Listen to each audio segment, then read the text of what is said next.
good afternoon. We're bringing today's Education and Economic Development Subcommittee hearing for the Appropriations Committee to order.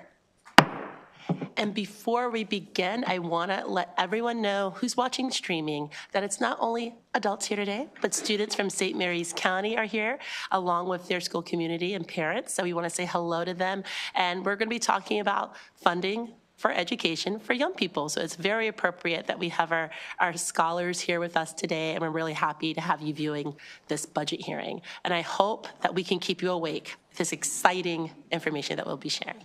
So without further ado, we'll hear from our budget analyst, Catherine Barber.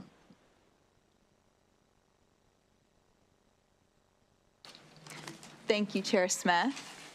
For the record, my name is Catherine Barber, and today I will be presenting the DLS budget analysis for MSDE's Aid to Education budget. The fiscal 27 budget for Aid to Education increases by $271 million, or 2.5%, to $11.1 billion, after accounting for approximately $56 million in proposed fiscal 26 deficiency appropriations and $41 million in fiscal 27 contingent reductions. On pages 6 through 11, you'll see a number of exhibits presenting data on math scores and English and Language Arts, or ELA scores, from the Maryland Comprehensive Assessment Program, or MCAP. Scores are slowly improving across the board, but math proficiency rates continue to lag behind ELA, as you can see in Exhibit 3 on page 9. Exhibits 4 and 5 on pages 10 and 11 show that there are also significant demographic gaps in test scores. DLS is recommending adopting committee narrative, requesting a report on MCAP scores and progress on remediating pandemic-related learning loss. Page 12 discusses millions of dollars in transfers from MSDE's Aid to Ed budget to its headquarters budget in fiscal 25 and 26. One fiscal 25 closeout amendment transferred nearly $4 million in general funds between budgets, including $2 million from food services for free and reduced price meal recipients, $441,000 from child care scholarships, $425,000 from funding for children in out-of-county living arrangements, and $1.1 million from innovative programs. In innovative programs, the transferred savings came from 5 programs: the Ileana Leadership Foundation, the Healthy Families Initiative, Student Field Trips, the Lacrosse Opportunities Grant Program, and the Adult High School Pilot Program. Another budget amendment for fiscal 26 would transfer an additional $6.5 million in special funds originally intended for Blueprint Transition grants and the College and Career Readiness Program to the headquarters budget. The realigned funds from both amendments are intended to supplement growing MCAP assessment contract costs, expert review teams, behavioral health training and grants, and personnel. DLS is concerned that MSDE is diverting savings from some programs providing services to children, including mandated aid programs, to expand administrative spending in the headquarters budget. This practice is detrimental to legislative oversight of the budget.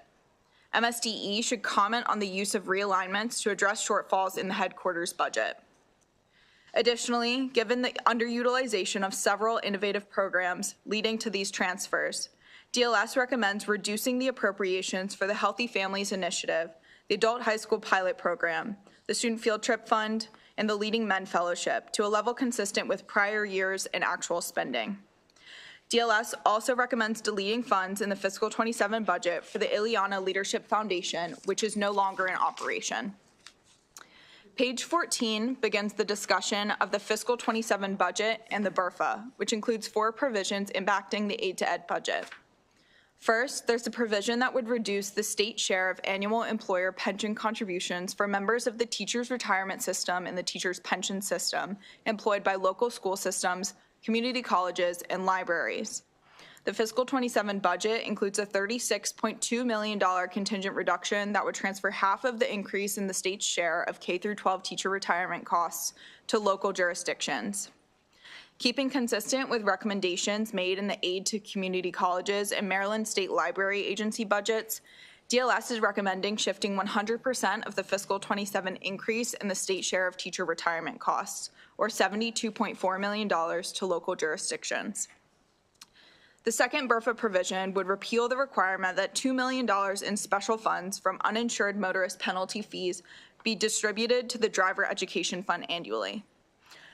The fiscal 27 budget as introduced includes a $2 million contingent reduction related to this provision.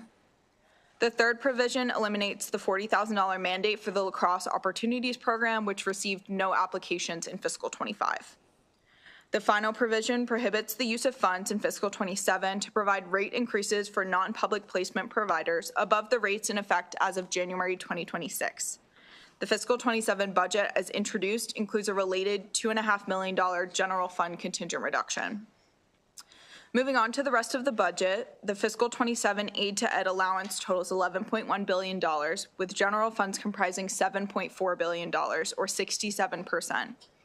Exhibits 6 through 8 on pages 16 through 18 show the overview of agency spending by fund type and program. On page 19, Exhibit 9 shows a forecast of Blueprint costs by funding source. Beginning in fiscal 28, Blueprint fund revenues will not cover all eligible Blueprint program costs.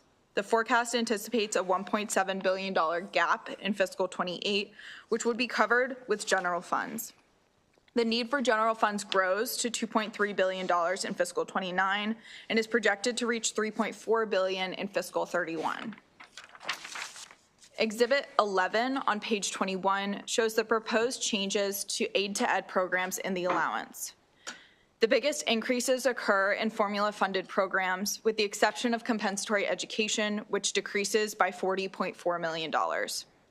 The allowance also contains a $10.9 million increase in general funds for the new Academic Excellence Program, which puts math and literacy coaches in classrooms. $9.3 million of the total program budget supports its administration. Because the aid to ed budget is solely meant for the distribution of grants and does not include administrative expenses of other programs, DLS recommends adding language transferring the administration of the Academic Excellence Fund to the headquarters budget. Moving on to page 23, as many of you are aware, for each major aid program, there's a required state share and a required local share. The maintenance of effort requirement establishes a floor to ensure that the local per pupil appropriation never drops below the amount provided in the prior year. This basically ensures that counties can't backtrack on their per pupil spending. Then this floor is compared against the calculated local share of the program formulas. Counties are then legally obligated to pay whichever total is higher. In past years, this analysis has shown the local effort requirement. However, this year, the analysis does not provide specifics because of data discrepancies across various files shared by MSDE. DLS does not currently have a complete picture of the minimum funding requirements by county in fiscal 26 or the basis for calculating fiscal 27 local effort. For instance, MSDE appears to not have applied consistent logic across all 24 jurisdictions when determining the local effort requirement for pre-K or the Blueprint Coordinator program. MSDE should discuss issues with calculating local maintenance of effort, inconsistencies with communicating Blueprint Coordinator cost shares, and its current calculation process for determining local effort. MSDE should also discuss local effort guidance provided to counties and whether the agency will consider updating its local effort certification forms in order to prevent confusion in the future. Moving on to enrollment, full-time equivalent enrollment saw an overall decrease of approximately 7,400 students. This can be attributed to a declining birth rate, an increase in the popularity of homeschooling, the impact of federal immigration policy, and a new method used to calculate comp ed enrollment. Exhibits 12 and 13 on pages 24 and 26 show comp ed enrollment and free and reduced price meal counts, or FRPM. The comp ed program uses FRPM counts as a proxy for the number of economically disadvantaged students who need additional educational services. Comp ed enrollment fell by more than 41,000 students from the previous year. There are a lot of components to this change, but a big driver is a statutory change to MSDE's comp ed calculation beginning in fiscal 27. In response to this change, the Accountability and Implementation Board proposed House Bill 490, which would extend the method used to calculate comp ed in prior years through fiscal 27, pushing the transition to the new calculation method to fiscal 28. The bill's other proposed revisions to the blueprint appear on page 27. MSDE should comment on whether a one-year extension of the calculation method just delays the enrollment count reductions by a year, or if the agency plans to take steps to increase the direct certification and eligibility counts at community eligibility provision schools. Exhibit 14 on page 29 shows changes to full-time enrollment, special ed, and multilingual learners. Special ed enrollment increased by 2%, and limited English proficient enrollment decreased by nearly 4%. Page 30 has a discussion of national board certification teacher counts, which I won't go into for the sake of time, but DLS is recommending adopting committee narrative requesting a report on free and reduced price meal enrollment, college and career readiness participation, and NBC teacher counts. The issues section begins on page 31 with a discussion of the status of the autism waiver program, which DLS believes has been misrepresented by MSDE. In September 2024, MSDE published a report describing ongoing efforts to expand the autism waiver program. MSDE then testified during the 2025 session that it would be able to serve 1,914 slots consistently in fiscal 26 and confirmed that slots would be filled from the waiting list as participants vacate the program. However, the agency's November 2025 report contradicts these statements.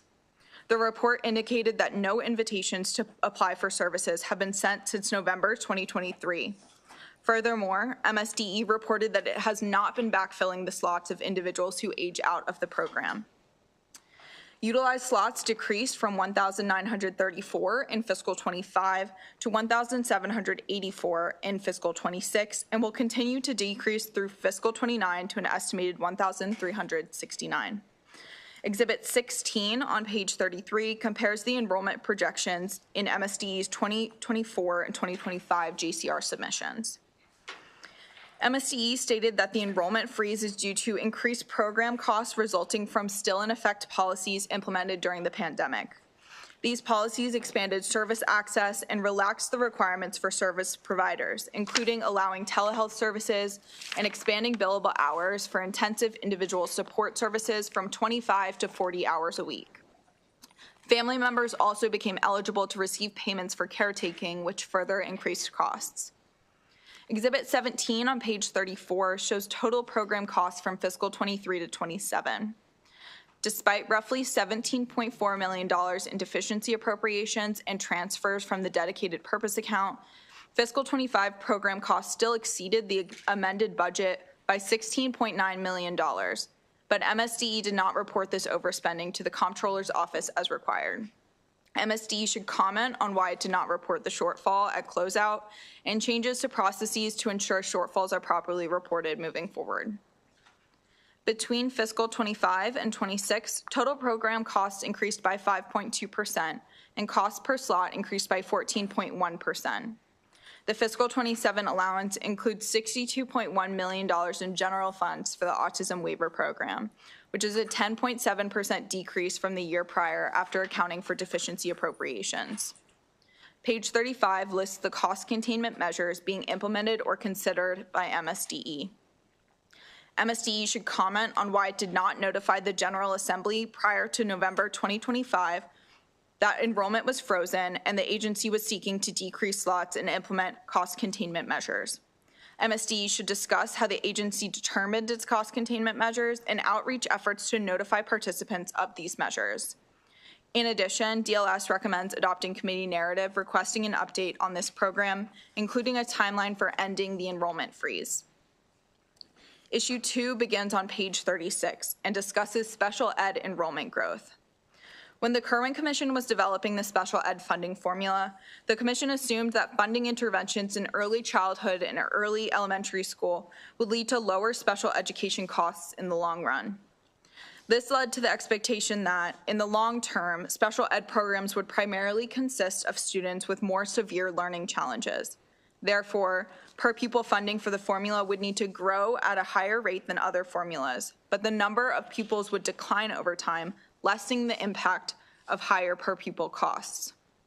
However, as of January 2026, the eventual reduction in special ed enrollment and subsequent cost savings have not come to fruition. Exhibit 18 on page 37 compares the Kirwan Commission's expectation for enrollment trajectory in the updated forecast. Instead of declining, enrollment continues to trend steadily upward and grows by 2% in fiscal 27. The mandated growth rate for fiscal 27 through 30 ranges from 13.5% to 17.2% out of anticipation of an enrollment picture that is not current reality. In Exhibit 19 on page 38, you'll see the impact of DLS's recommendation to add a provision to the BRFA to reduce the expected growth rates for fiscal 27 through 30 to 5% annually. DLS also recommends a reduction of $58.5 million that is contingent on the enactment of a provision changing the per pupil funding level. Moving on to issue 3, Exhibit 20 on page 39 shows chronic absenteeism rates over the past 5 school years. MSDE and AIB set a 3-year target to reduce chronic absenteeism to 15% for the 25-26 school year. A quarter of students were chronically absent in the 24-25 school year, which means that chronic absenteeism would need to decrease by more than 10 percentage points in 1 year to meet the target. As you can see in Exhibit 21 on page 40, there are significant differences in chronic absenteeism rates between student groups, with nearly 60% of homeless students reported as chronically absent.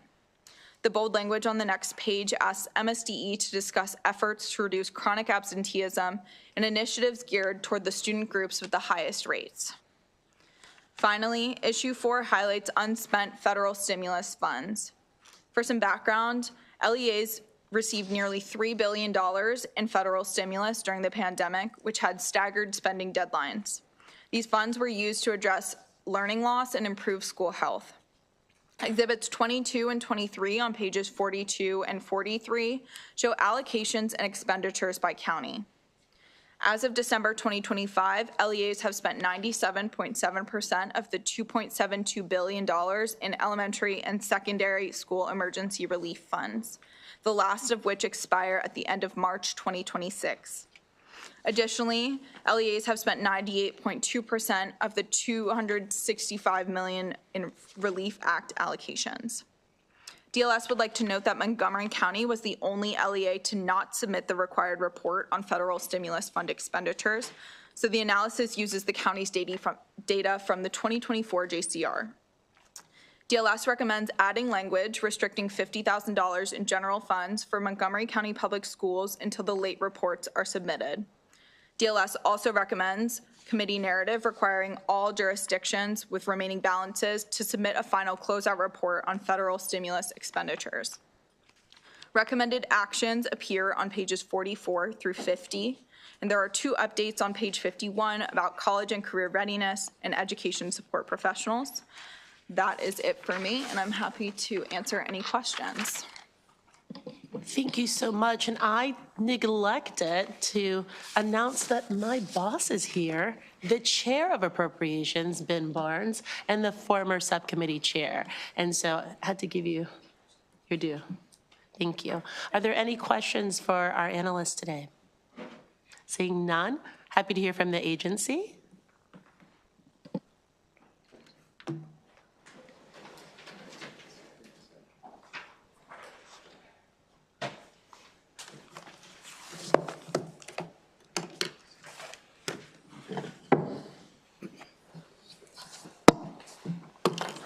And also, while you're getting settled, I must acknowledge that Senior Advisor to the Speaker, Tom Lewis, is here as well. Now that we all know each other, go ahead. Thanks so much. Good afternoon, and thank you for having us, Madam Chair and members of the committee. I'm Carrie Wright, State Superintendent of Schools, and with me today is Krishna Tulur, who is our Chief Operating Officer, and Donna Gunning, who's our Chief Financial Officer. And I want to say thank you for all your hard work, and your commitment to education is so very much appreciated. When we met a few weeks ago, I told you that Maryland's support for public education is the envy of the nation, and that is due in large part to the partnership and collaboration of this body. I also told you about the progress in students' literacy and mathematics achievement. This progress reflects a renewed focus on the instructional core: strong teaching, high quality materials, and engaged students in classrooms across Maryland. We talked about the department's commitment to the Blueprint for Maryland's Future and our new strategic plan, Maryland Momentum, that is aligned to the pillars of the Blueprint. We have more work to do as we seek to capitalize on the sustained statewide progress, and we look forward to continuing those efforts with the partnership with the Governor and the General Assembly. With respect to the analysis, I will share some comments, and then I'm going to turn it over to Krishna Tulur, Chief Operating Officer, who will share more details on the department's responses to the analysis. I want to talk first about special education. I appreciate the analysis and understand the recommendation to adjust the special education per pupil amount. The premise that fewer students would be identified as needing special education services has not materialized. The program's per pupil amounts in the out years of Blueprint are designed to fund only the neediest students. Since this premise has not materialized, the program funding in the out years will far exceed the Blueprint's estimates because the student count has not decreased. However, I think it's important to share another perspective as well. LEAs spend on average nearly 30% more than their total state, local, and federal funding on special education. In fiscal years 22 to 24, including all revenue and all cost, even non-public placements, LEAs spent on average, statewide, $600 million more than the revenue that they received. During the 2025 legislative session, this body mandated a special education adequacy study. That study is underway, and the final report is due to you on December 15th, 2026. For all these reasons, I request that you do delay a decision on the special education per pupil amount until the study is complete and you've seen the results. For chronic absenteeism, I want to say we have engaged in a very strategic, systemic approach to addressing chronic absenteeism. Through a partnership with Attendance Works, which is the national organization that does this work, and a focus on strengthening district and school attendance teams and using actionable data to identify early warning signs and target supports before patterns of chronic absenteeism are established. LEAs are implementing tiered attendance interventions aligned to multi-tiered systems of support, including targeted outreach and case management and intensive coordinated support. MSDE convened the attendance task force in September of 2024. The membership was revised when this body passed legislation requiring the task force in 2025. The task force has informed MSDE's partnership with Attendance Works, developing several toolkits, proposed amendments to COMAR 13A, 08, 01, 05 to strengthen LEA attendance policies and align tiered systems of support to non-punitive strategies. Finally, I'd like to talk about the compensatory education program and identifying students of economic disadvantage. There have been several studies conducted to determine the best way to identify students in poverty, and there are several options. Each has pros and cons, and neither produces more reliable results than the other. Therefore, we're left with the current proxy, meaning eligibility for free and reduced price lunch, which includes children directly certified through participation in federal assistance programs like SNAP and TANF. Changes to the SNAP program at the federal level, as well as other actions by the administration, has caused a stark decrease in participation in federal assistance programs. This directly impacts Maryland's districts and, more importantly, Maryland students, because it impacts funding for compensatory education and the concentration of poverty programs. Ending the hold harmless beyond the fiscal 2027 is critical to meeting the needs of all, extending the hold harmless beyond fiscal 2027 is critical to meeting the needs of all students.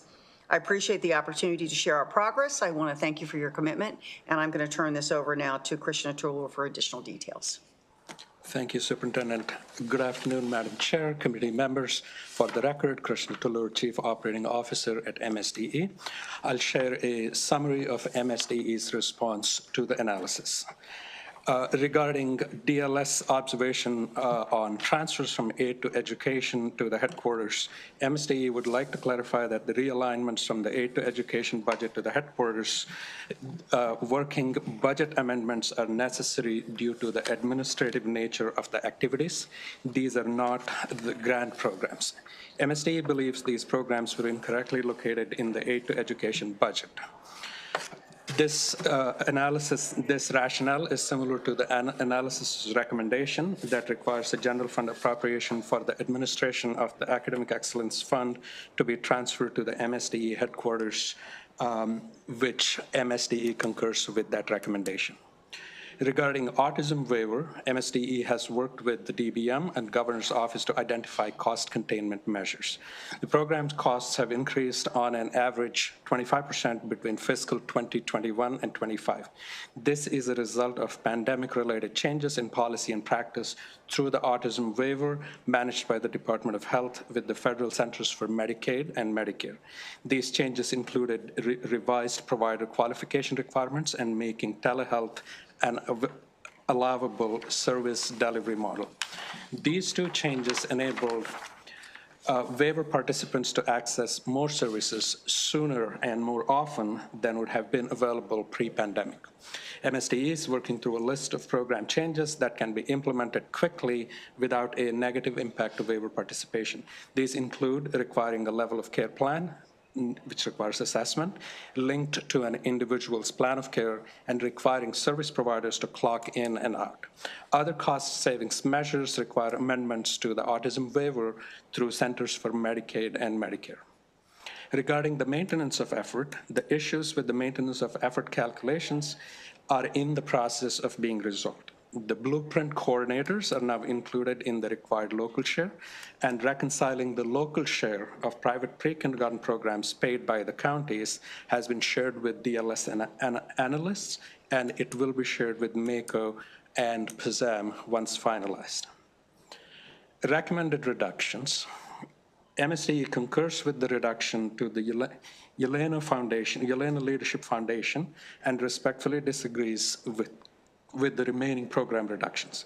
The actual expenditures reported in fiscal 2025 for Healthy Families program does not include encumbrances or obligations incurred by the program. Both the adult high school pilot and the student field trip programs did not utilize all of their funding in FY 2025, but have used the 2026 funding. The adult high school pilot has plans to expand programming through the Department of Labor. The student field trip program began in fiscal 2025. Utilization of these funds got off to a slow start, but will be fully utilized in fiscal 2026. The Leading Men Fellowship Program provides direct services to students in Black school districts. This program also provides strong role models for children and grows the teaching profession by encouraging fellows to pursue certification. Reducing these programs' fiscal 2027 appropriation would halt important work that is benefiting students and families across the state. Department concurs with the recommended reports. With respect to the recommendations for LEAs, MSDE will follow legislature's guidance. MSDE has respectfully submitted the detailed written response to the analysis, and with that, I will answer any questions that you may have.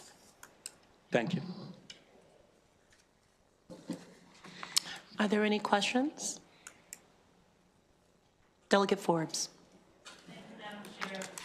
I'm going to talk about the End the Wait Act that we passed that required you to go to CMS and increase the numbers of spots for the autism waiver program. You did that, but at some point you closed it. And so there was, like, our intention as a body was to increase access to that program. And so you closed the program without telling us. And even as people have come out of the program, you haven't let other people in. If you could, why we didn't know about that freeze, if you could give an explanation to us about that. And when you're talking about rolling back what's eligible services, how have you communicated that to the families involved? And how have you involved them in the decisions about what changes you're going to make? And was there ever a request when you thought costs were going out to ask for more money for these programs? Thank you. Can we do this? Mm-hmm. Okay, thank you for the question. So there's a number of pieces, so hopefully I could get all of them. We did not notify the legislature because at the time we were working with DBM and we were working on the current, the what would become the governor's allowance, and we weren't allowed to talk to other friends about that. The point at which the department decided to hold and not backfill slots was in the fall, after we had received our final invoice from MDH from the prior year, and the costs for this program just were growing exponentially. In terms of working with families, our team at MSDE has it's an autism advocacy group that they meet with regularly, and they have been working with them on these decisions.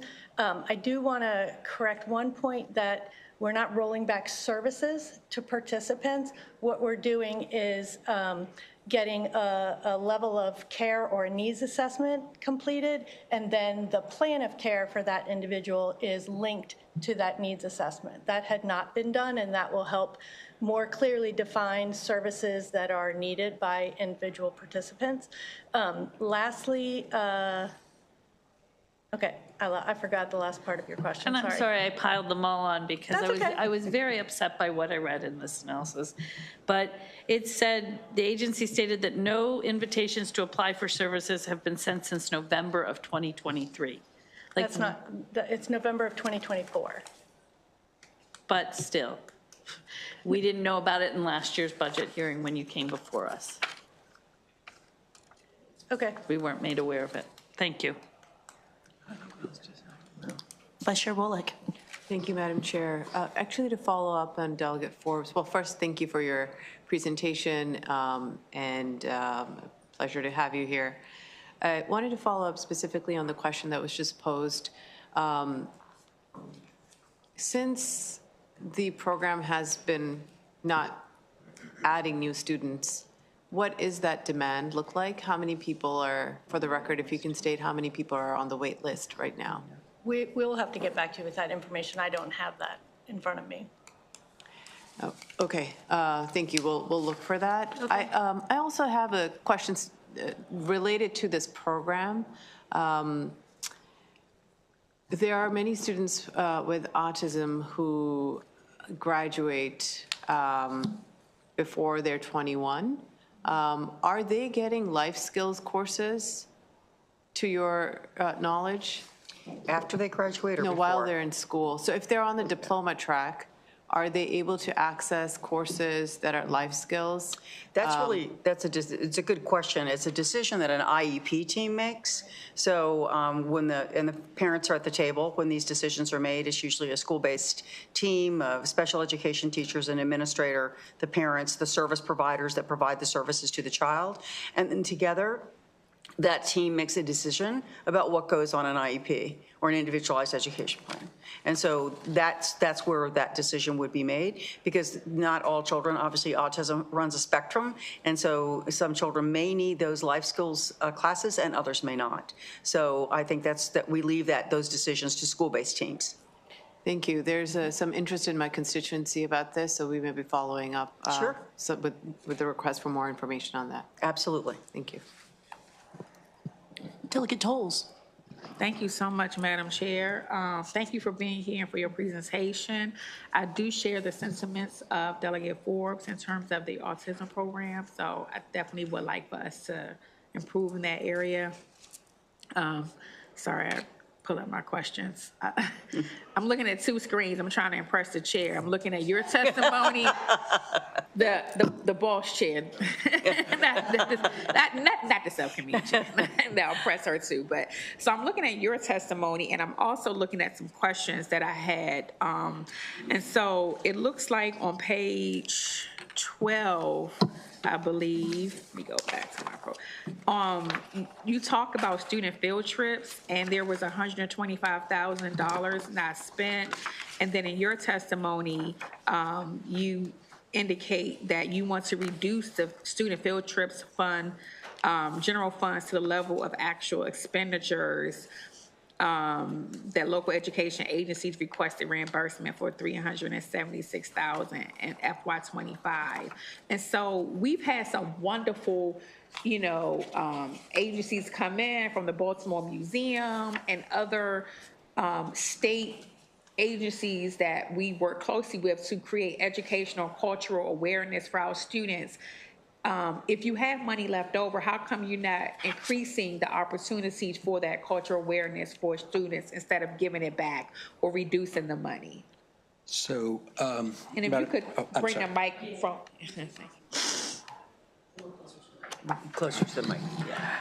Madam Delegate, as shared in my presentation earlier, when the field trip grant was rolled out, the program was rolled out in FY 2025. It took the department some time to establish the program and roll the funds forward, and that was the reason for what was left over in fiscal 2025. We believe that in this current school year that we are in, all the funds are going to be used, and MSDE respectfully requests reconsideration of the reduction, that we believe we will be able to spend the funds as you have suggested. Okay, so you do have a plan of how you want to allocate these throughout the state? You Correct, and we have used the allocations, the way the grants are being distributed for this school year is based on that, and we believe the funds will be used this year. Okay, thank you. With what's happening in our federal government with educational programs and culture awareness being, taken away, we definitely, if we have the resources, we should be able to ensure that our children in Maryland are getting that, Absolutely. getting that awareness. Absolutely. And so I did not have an opportunity to find your testimony on the test scores on page 11. Did you say 11? Yes, ma'am. Or from the analyst report, not from your testimony. We show that, Black children and Latino students have the lowest percentage rate in terms of mathematics proficiency. Is there anything that's being done to increase those scores with the Black and brown communities, children? Oh, absolutely. These are data that are shared with every single LEA by school and by district.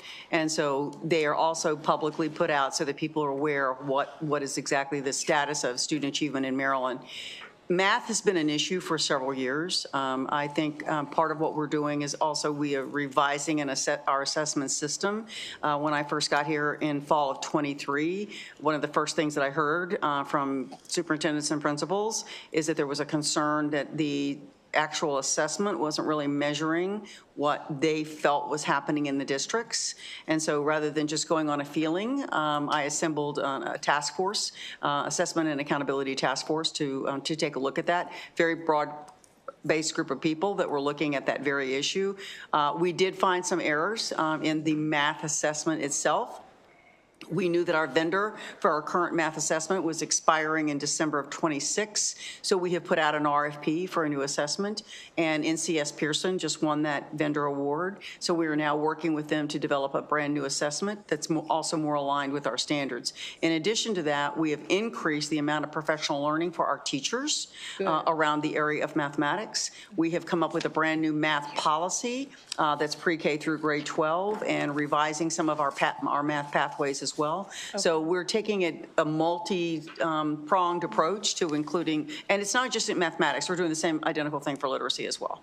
And so you hope to have an update by next fiscal year for us? Yes, we will have our assessment results July-ish of this year, August, and this will be the last year of the current MCAP assessment, and so next year will be the first administration of our brand new assessment, and so those results, that we're going to call that like a baseline year next year, because we're going to need 2 years in order to really kind of know what's happening, and we need the summer of next year in order to do some standard setting on the assessment itself. So we will be happy to give those results to you as of the 26th administration, but then knowing that your numbers in 27 are going to be from a brand new assessment. Okay, should just share it with the staff. And so just to follow up, I bring that up because I noticed it in here, but particularly our Black and brown students Correct. have to go to community college, and our community colleges at least was telling us over the past few years that they have to then put resources in to ensure that students are are caught up. So, everyone is kind of, limited. And so we want to make sure that you all are doing what we can to improve Absolutely. those test scores We for don't this want children population. going to the community colleges taking those remedial classes either, because they don't get any credit for it and they got to pay for it. So we're well aware that we do want to reduce that remediation rate at our community colleges. Great, look forward to the report. And one more question, Madam Chair. The ESSR funds on Yes, sir. page 42. ESSER, okay, so I'm learning. No, we give it our own little acronyms and names, so you got it. Thank you, ESSER. ESSR, we got it. ESSER, thank you, Madam Chair. I did reach out to the Chief of Staff of the Prince George's County Public Schools since I've had some discussion with our amazing staff here about this short funding, so I want to thank them for bringing it to my attention. But I did speak to them, and as was indicated to me, it's about $30 million that we have, we have not spent, and they just told me they spent it, and I said, need a report. But are you working with our school systems to ensure that they are spending those funds before they retire, before they leave March 31st? That's correct. Done? And what are you doing to ensure they are working to get those dollars spent? Meetings with the CFO. Yeah, right. So we've had regular communication with the CFOs, the Before your chief, microphone. sorry, with the chief finance officers of the local school systems. Bi-monthly, we meet with them. We've also been working with a few of our districts that have what we would call a late liquidation extension, meaning that they have additional time to spend the funds, and Prince George's is one of those. We are under the impression that they have spent all of the $30 million, and we are just working with them to get invoices to us so that we can pay them, so then we can get the money back from the federal government. Okay, great, but they have passed March 31st to do it as of now? Say that one more time? You said they have been extended, so is it extended past March 31st? No, up to March 31st, 2026 is the deadline. And you working with them to spend it, great. Correct. They've Thank- spent it. We're working with them to give us, Yeah, that's the let us process. pay them back. Yeah, that's the process that's used. The money is spent at the LEAs, and then the LEAs have to then send us the invoices in order for us to reimburse them for what they've spent. So when they spend it, that's part one. But part two, for us to reimburse that, is they've got to send the invoices into us. Okay, thank you so much. You're You don't want to welcome. leave a penny on the table. That's exactly right. Thank you, Madam Chair, for your indulgence. Vice Chair Wolek. I'm going to take us back to the last briefing that you were here at, which was the headquarters, because following that conversation, our analyst provided some follow-up information with regard to the contracts that were made prior to your leadership there. So if you recall, there were about $1.1 million in contracts. You had let us know that when you came, you had shut that down. And then since we got some dates on when those were awarded, which was really helpful, I wanted to get an understanding of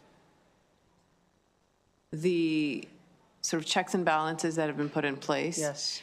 Specifically, I understand the folks or the individual who was in charge of that, letting that contract is no longer. That's correct. What about the supervisors that were They're no responsible? longer here either. They're no longer there? No. This was done under the prior administration and the prior administration's CFO, and neither of those people are here. Okay. And are there any sort Protocols? of controls you've Yes. put in place so that sort of Yes.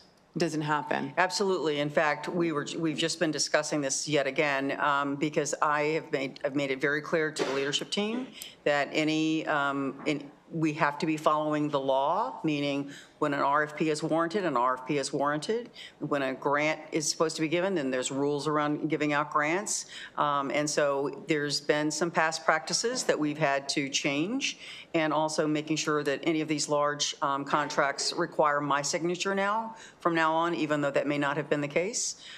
We are very aware that we have got to be putting things in place to make sure that this does not happen again. And I don't think I could be any clearer with my team that's sitting here or the leadership team that's at the department that I take fiscal responsibility very seriously and the consequences of that as well. And what is the threshold that requires your signature now? Yes, I can answer. Yeah, go ahead. Yes. So any contract modification that is over $100,000 now goes to Dr. Wright. And as part of the audit finding and corrective action plans, we have updated the procurement delegations and thresholds, roles and responsibilities in the agency. We are working on reviewing the grant issuing protocol with our attorneys and our internal audit team. And we have also assured the auditors through our corrective action plan that we will look at both the contracts and review and collect documentations and consult with our attorneys if there are any appropriate actions that we can pursue. Thank you. I have another question. If on an unrelated topic to this one, I know that you have been, you were mentioning the new assessments, the assessments are phasing out.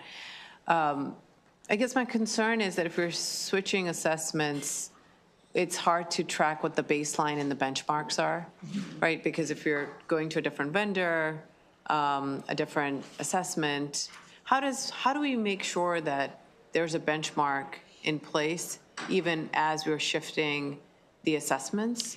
So that's something that we're going to need to talk. Yeah, so I've got a progress. technical advisory team that advises the assessment office on any development and implementation of assessments, period. That had not been happening before I arrived, and so that's something that all states should have had in place, is a strong technical advisory committee. We have that now. Part of what we're going to be doing is looking to see, is there a way, or is it worth the money, to be honest with you, to conduct a bridging study from one assessment to the other, particularly if you have found errors in the one assessment? I'm not so sure what you would gain by then measuring this amount of growth from this math test to the next math test if you have concerns about the current math test that's being administered. And so I think that's a conversation that I'll have with the TAC team. I think the other part of what you're talking about that will take place next year, when the assessment is given, right now there are no cut scores around what is considered proficient or not proficient or advanced or not advanced.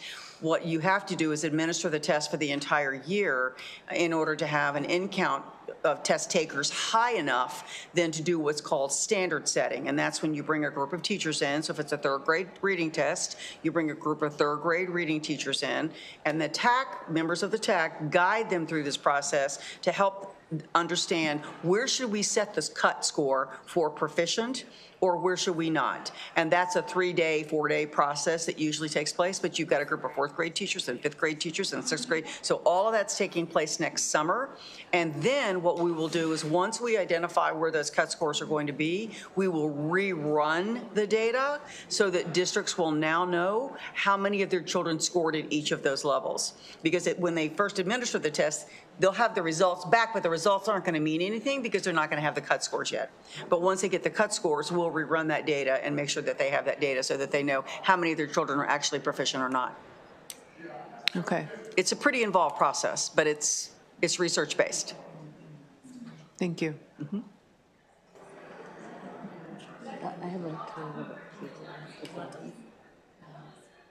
Thank you. So I have a few questions. Unfortunately, I have a hard stop around 2:30, so Sure. I just want to apologize if I do have to leave before you all. First of all, thank you for being here, Superintendent Wright and team. I just want to echo the concerns of my colleagues around the autism waiver. I'm glad that you were here to address them, and I anticipate we will not have any of those communication challenges moving forward, because I have faith in you. So we don't want to see that replicated.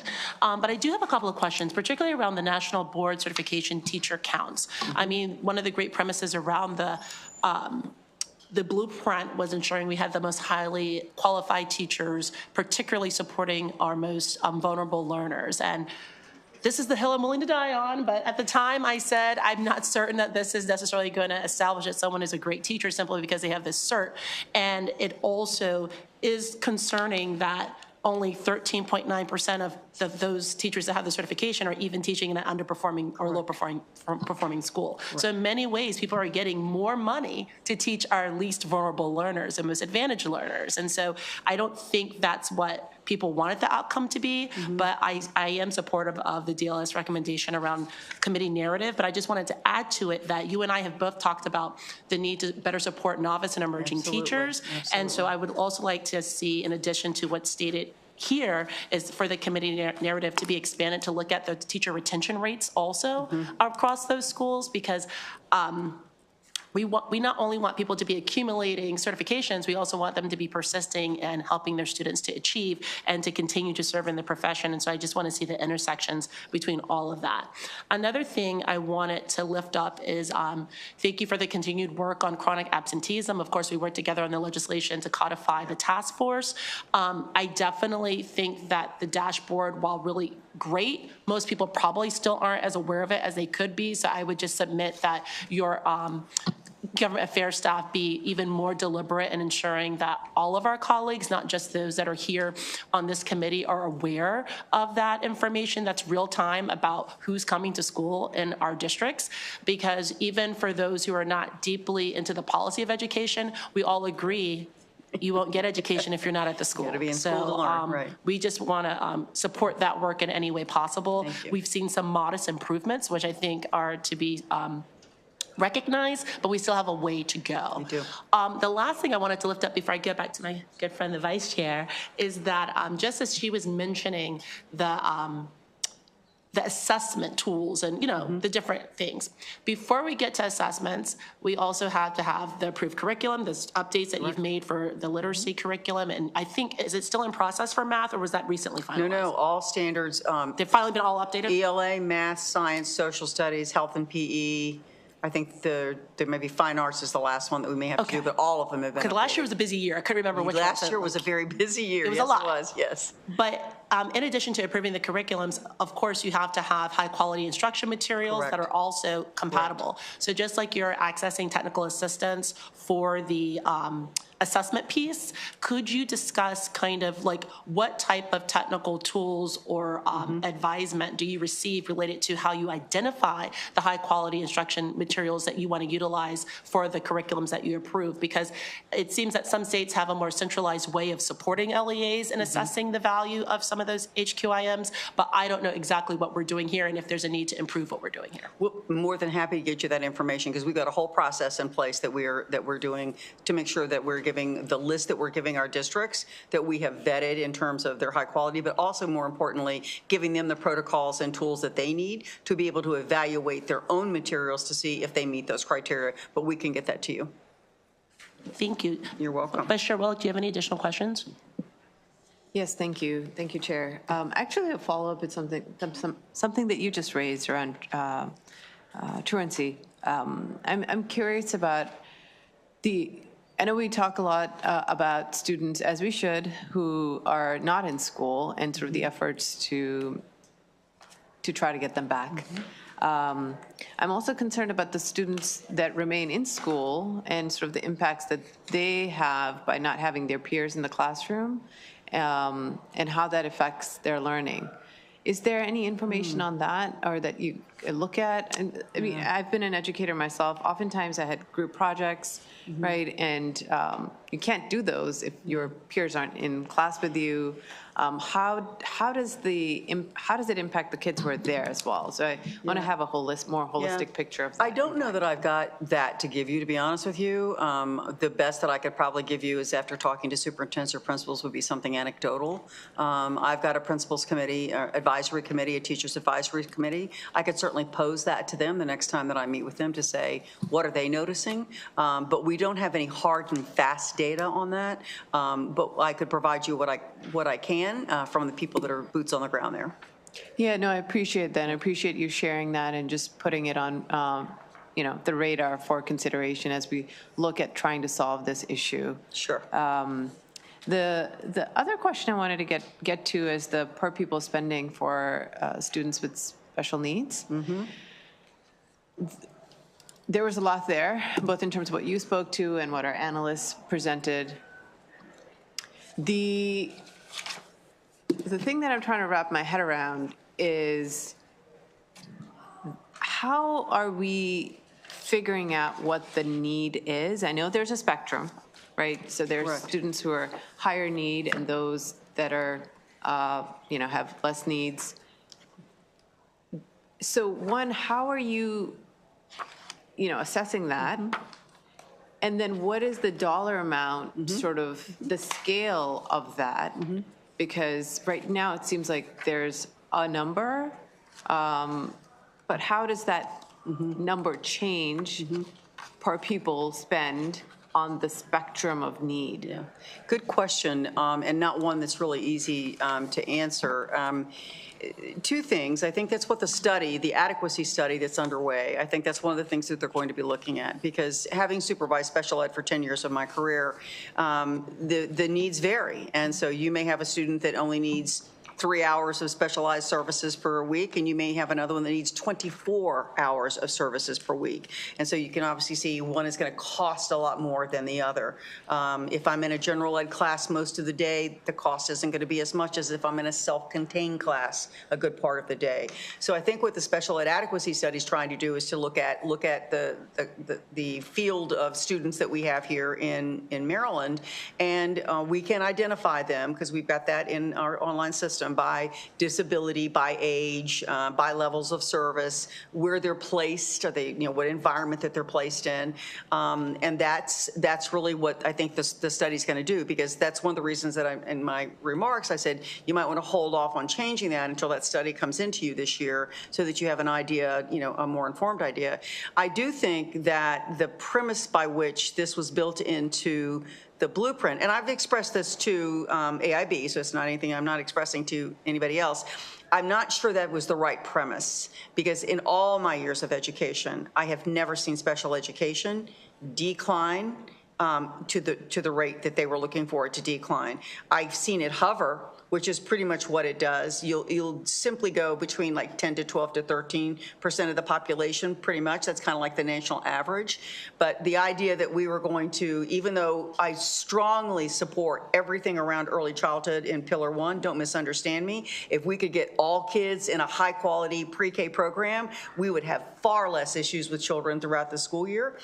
But the idea that simply because we are opening up more slots in pre-K was going to decrease the identification of students is just not going to happen, and it hasn't happened. And the analysts noted it hasn't happened. So I can understand at a time when you're looking at, do we continue to fund this? Do we think about, we look at that, and I can understand that need, but I would encourage you to wait for that adequacy study to come back so that you've got some stronger data and research around it. And this organization that's working with us has also worked with other states to do something similar, because that will just give you more informed information in which to make the decision you need to make.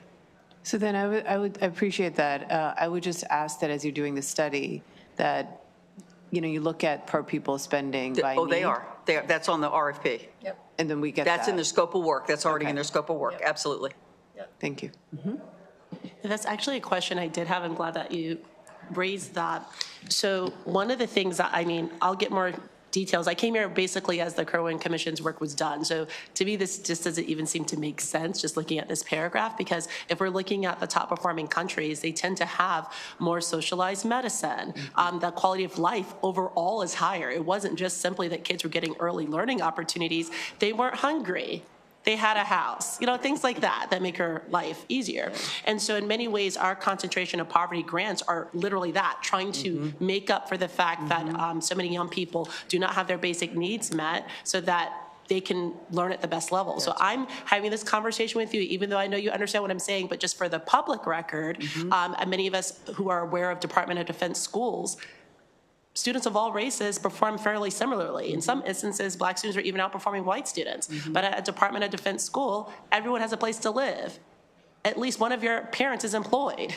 You have access to free health care. So all of the things that we're trying to account for here through the blueprint is really about economic externalities. And I think we are doing the LEAs and you, to a degree, a disservice, acting as if the schoolhouse door is supposed to handle all of these other things when we have to have adequate housing policy, we have to make sure people are eating healthy food, et cetera. And so I often tell people everything's an education bill if it's about economics, because the single biggest predictor of educational outcomes is household income. And we're deluding ourselves to think that it's otherwise. So I commend you for the leadership that you are undertaking here. But this premise to me was laughable, just seeing it in reflection, because we were comparing ourselves to countries that more holistically take care of their residents, not simply provide access to early learning opportunities. So I definitely think we need to revisit a reality-based notion. And I don't think you need a bunch of consultants to figure that out. I know you're doing that because you got to do that. But I mean, to me, it's just kind of like a common sense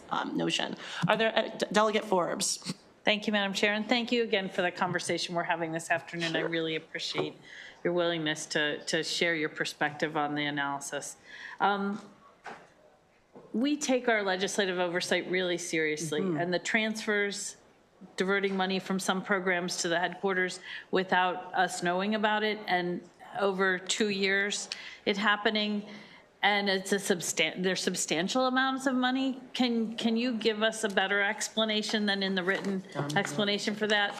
And like, who made that decision? I mean, in all the years I've been reading these, I've never seen paragraphs like that before. And so. Yep. Okay. So this is also blueprint related. So when the blueprint legislation was passed and it provided ad hoc programs, if you will, like expert review teams and teacher training and leadership training and behavioral health training, and there's another one, I can't quite think of it. What happened is those programs were put in our aid to education budget.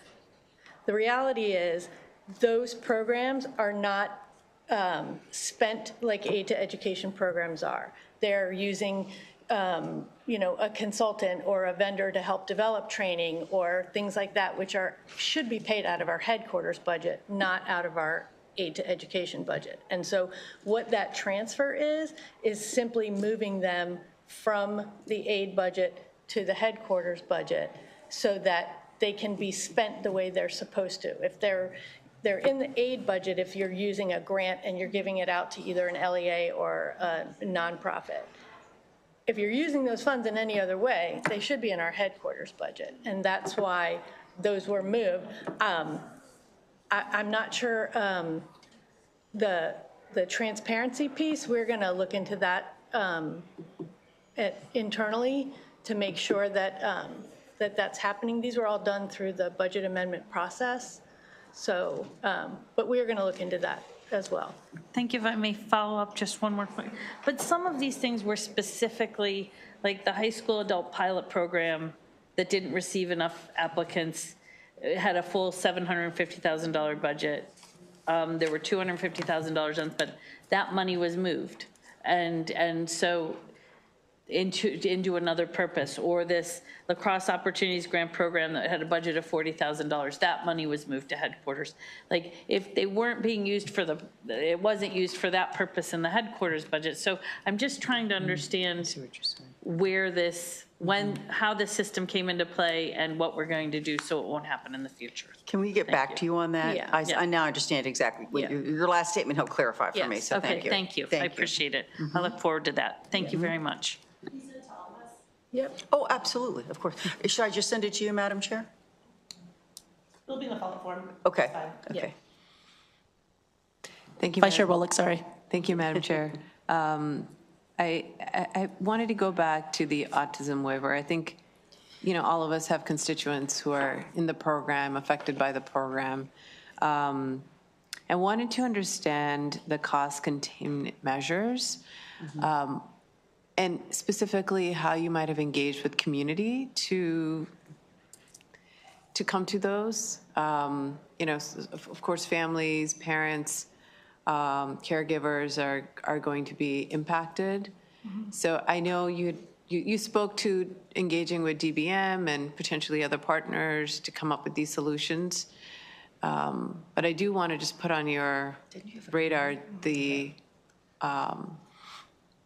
to also engage with families who are going to be impacted so that they're part of the conversation as you're considering how to shape the program? Yeah.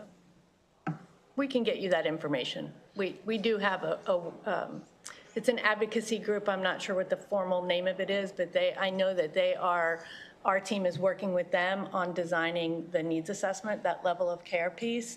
And then I would imagine they would also be working on the plan of care piece. So we can get you more detail on that. Thank you. Are there any additional questions for this panel? Thank you. We do have some other public witnesses that we'll be calling out. Christopher Cano and Ms. Ria Gupta. And I think, is Liz Zombie here? Oh, there you are. And is Krishna Talur?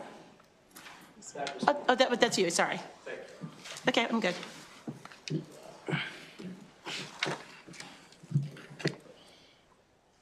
Mr. Cano, we can start with you. Thank you, Madam Chair.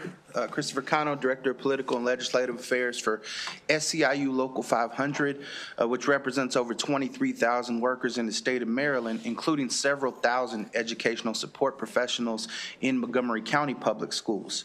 Our members are seeing firsthand the impacts of the current federal administration's policies that are having our school systems, and we know that it's going to take efforts by this General Assembly and the Governor of Maryland to mitigate those impacts. And first, I want to start out by commending Governor Moore for his proposed historic, $10.2 billion investment in K-12 public education for this coming fiscal year. However, today, I need to highlight the growing and pressing challenges that affect not only our educators and staff, but the students and families across Maryland. Enrollment declines in our public schools that stem from factors outside of local control include the federal layoffs, immigration policy pressures, and demographic shifts that have ripple effects through the school's funding formulas.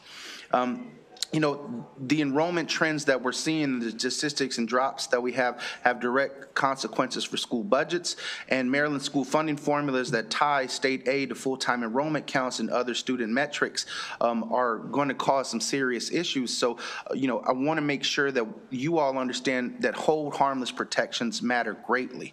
And so I'm here today to strongly urge all of you to support fully funding MSD's aid to education of fiscal 27 budget, including the discretionary increases proposed by the governor that help districts manage costs and sustain quality instruction, adopt funding protections that hold schools harmless for enrollment drops caused by these federal worker layoffs, these immigrant enforcement policy pressures, and other external factors that are beyond the local control, ensuring that the schools aren't financially penalized when students leave through no fault of the district, and encourage adjustments in the funding formulas and policies to ensure that enrollment-linked aid reflects real community needs and stabilizes support for student learning, school operations, and the workforce that makes education possible. And I would be remiss if I didn't comment and say that we have a serious building condition issue, especially in Montgomery County.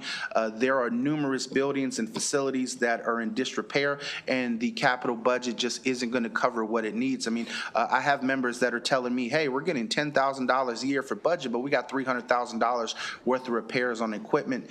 We've had issues where even in Montgomery County, like your 2 minutes has elapsed, but you can summarize. Yeah, we got issues where folks are coming to work sick because the buildings are making them sick. And so we need historic investments now and in the future in the coming years to address this. And we urge that you all adopt this budget fully funded with amendments to ensure that our staff and students are safe. Good afternoon, Chair and members of the subcommittee. My name is Ria Gupta. I'm here on behalf of the Blueprint Coalition and Strong Schools Maryland in support of the aid to education budget with a few considerations. I'll try to get to them in 2 minutes. First is compensatory education. You heard me say this yesterday, but the budget reflects a $40.4 million decrease in compensatory education funding. At the same time, federal changes to Medicaid and SNAP, along with immigration enforcement, are creating fear in immigrant communities that will destabilize direct certification and how we count students living in poverty. It's just very simple to say that we have to move past these unstable methods to determine school funding.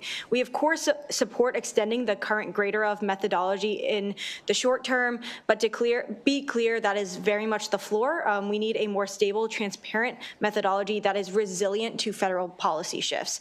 Second, special education. The recommendation to cap special education funding growth at 5% is deeply concerning.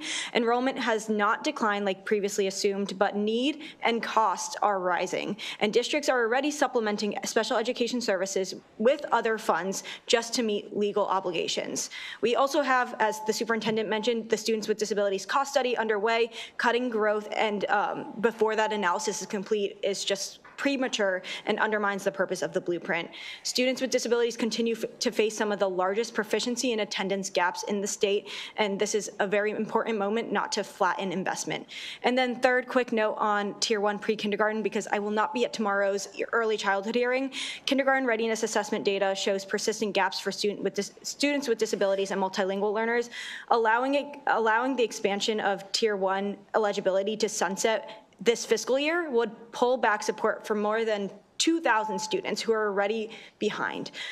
This is essential with the DLS recommendation to delay the expansion of Tier 2 that you'll hear about tomorrow. We really urge the inclusion of students with disabilities and multilingual learners in Tier 1. The blueprint is about adequacy and equity, and we urge you to adopt our amendments and protect funding for students with the greatest needs. Thank you. Right on the money. 2 minutes. Good afternoon, Chair Smith and members of the subcommittee. My name is Liz Ogby. I'm from the Maryland Down Syndrome Advocacy Coalition, and I served as co-chair of the Blueprint Special Education Work Group. I'm here to raise the Down syndrome community's concerns about the recommendation to reduce the per pupil funding level for special education. After hearing such a robust conversation with the superintendent about the cost study that's underway, I'll mostly just +1 that on behalf of my community. But I'll also just note that, cutting funding needed for the provision of federally mandated services and supports under IDEA will gravely harm students with disabilities, including those with Down syndrome who are legally entitled to a free and appropriate public education. And it won't do anything to address the underlying challenges in the funding formula that we know need to be actually addressed. Also knowing that LEAs are spending more than they are receiving for special education services, meaning that any cut in funding will likely result in necessary dollars being repurposed from other areas, and that will leave gaps for all students. That will increase pressures on educators, schools, and systems, and contribute to higher rates of attrition, lower rates of student achievement, and failure to meet the goals of the blueprint. So I urge you to wait for the cost study to be completed, and next year we can have a really robust conversation about how we might fix the funding formula. Thanks. You're the winner. Way under. Way under. I just want to say thank you to all three of you for your advocacy on behalf of all of your communities and constituencies. And that is actually, that concludes all of our public testimony on aid to schools. And that concludes the budget hearing. So everyone have a great day. Oh, for the record, do you want to highlight any friends in the audience?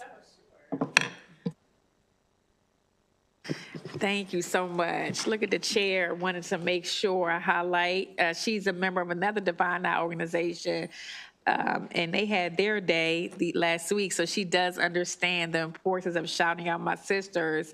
So I want to thank the members of Alpha Kappa Alpha Sorority Incorporated. Just wave and thank you all for being here listening. And thank you, Madam Chair, who's a member of Delta Sigma Theta Sorority Incorporated. So thank her for allowing me to recognize my sisters. So thank you. Hope you learned something today and can take some information back to the community. Thank you, Madam Chair.